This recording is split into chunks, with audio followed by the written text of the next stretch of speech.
First name David, last name Rose, like the flower. What happened here? At about 12:45 this morning, just after midnight,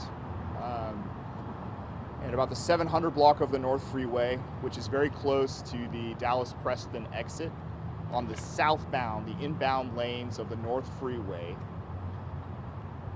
cameras from downtown captured a red Ford F-150 driving the wrong way on the freeway.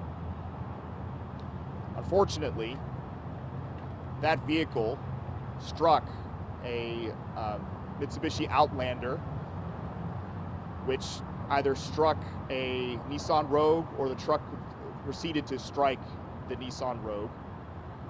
But the cause of the crash, 100%, was because the red Ford F-150 was driving the wrong way on the freeway. The Mitsubishi Outlander was knocked off of its path of travel and knocked onto its side. There was a mother, a father, and 2 juvenile children in the back seat. Everybody was transported to the hospital. In that Mitsubishi Outlander, the mother, the driver, is dead. Her, what we presume to be 10-year-old son, is dead. The husband, who is in the front passenger seat, is in critical condition and is not stable. And the female in the back, which we also believe is a juvenile, but I haven't got an exact age on her at this time, is also in critical condition. The driver of the Ford F-150 is in critical condition. He was operated on at Ben Taub, and currently he is in ICU. We have DRE in the DA's office working on trying to get blood warrants to see if he's impaired or not. As of this time, we don't know for sure why he was driving the wrong way on the freeway. If I knew that he was intoxicated, he would already be charged. Then we have the Nissan Rogue. The woman that was driving that vehicle is an adult female. She's 2 months pregnant. She was transported to the hospital. Her passenger is an adult male. He is ambulatory, walking around, talking.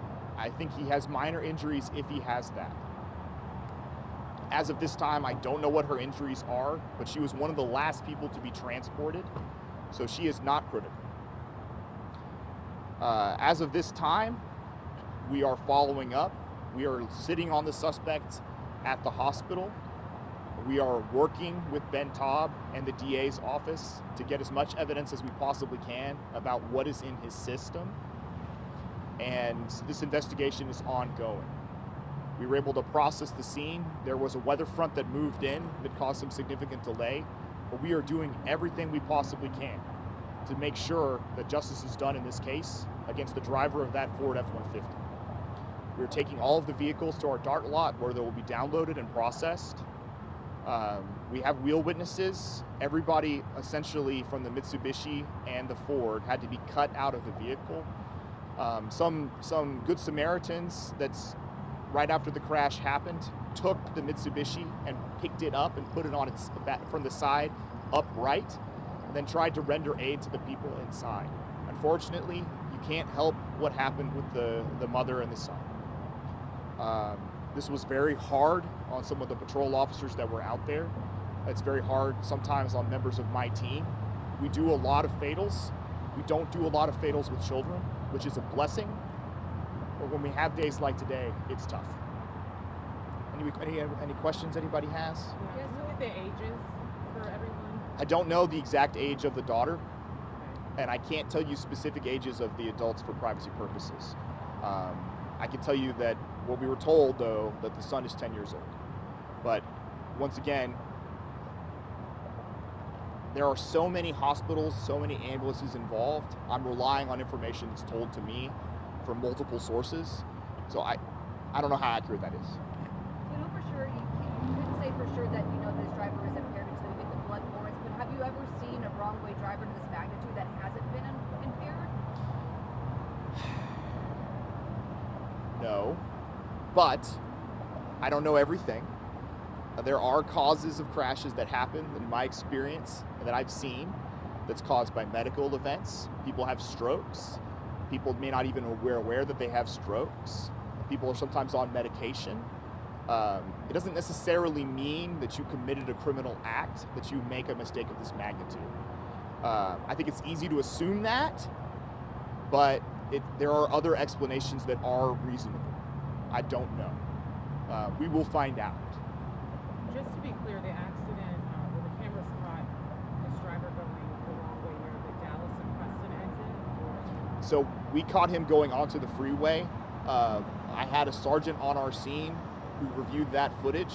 We will be pulling that footage, and I am not exactly sure where that footage was taken, but from what I was told, it's very clear that that vehicle was the one that was driving the wrong way on the freeway.